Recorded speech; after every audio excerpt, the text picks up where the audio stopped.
आगे बढ़ते हैं। दिल्ली एनसीआर का प्रदूषण से हाल बेहाल है। प्रदूषण के मुद्दे पर केंद्रीय पर्यावरण मंत्री भूपेंद्र यादव ने टीवी9 भारतवर्ष के कॉन्क्लेव में गंभीर चिंता जताई। कॉन्क्लेव में भूपेंद्र यादव ने भरोसा दिलाया कि सरकार इस चुनौती से निपटने के लिए मजबूत कदम उठा रही है। भूपेंद्र यादव ने प्रदूषण से निपटने के लिए कई प्लान बताए।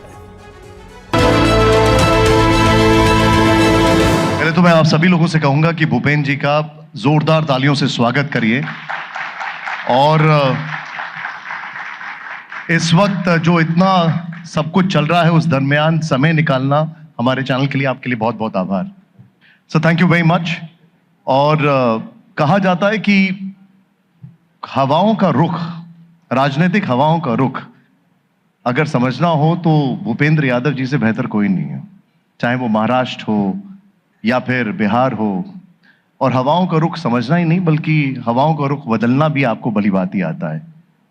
लेकिन दिल्ली की हवा काफी खराब है, उसको भी भली भांति आप समझ सकते हैं। इसका भी उपाय आप ही के पास होगा। क्या है सर उपाय? आपने बहुत सही प्रश्न पूछा है और मैं कहना भी चाहता हूं कि हम पूरी शिद्दत के साथ,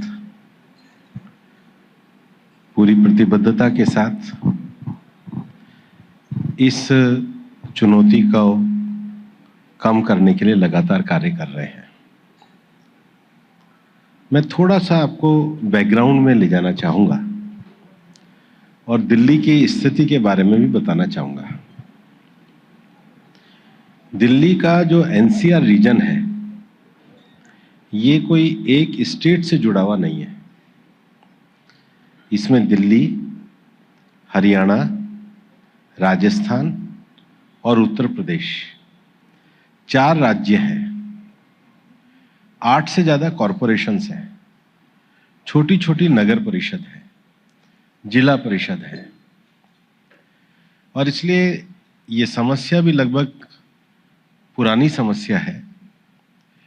तो सबसे पहले तो इस समस्या के समाधान के लिए एक ऐसी अथॉरिटी की जरूरत थी जो सभी अथॉरिटी को कोऑर्डिनेशन कर सके और कमांड कर सके। और इसलिए प्रधानमंत्री जी की नेतृत्व में, उनके विजन के हिसाब से हमने लोकसभा में बिल पास करके CAQM अथॉरिटी बनाई और एयर मॉनिटरिंग के लिए उस अथॉरिटी को यह पावर दिया कि जिस स्थान से भी एयर शेड खराब हो रहा हो वो उसके लिए डायरेक्शन दे सके। अब मान लो दिल्ली में हवा खराब हो रही है और कारण अगर गाजियाबाद में है, गुड़गांव में है या हिसार में है, अंबाला में है या रोपड़ में है, तो उस कलेक्टर को कौन कहेगा दिल्ली से? इंटर स्टेट है। बिल्कुल सही। तो CAQM अथॉरिटी 2021 बनने के बाद हम एक प्लान लेकर के आए जिसको हम ग्रैप कहते हैं। और हमने दिल्ली का जो AQI है उस मॉनिटरिंग सिस्टम में ग्रैप के हमने चरण तय किए कि अगर एयर क्वालिटी में कमी आ रही है तो ग्रैप लगाने की अथॉरिटी, और ग्रैप को लगाने की अथॉरिटी में CAQM को यह पावर हो कि वो डायरेक्ट कंसर्न म्युनिसिपल कमिश्नर, जिलाधीश, SP उसको ऑर्डर कर सके। ये हमने एक इंस्टीट्यूशनल मैकेनिज्म किया।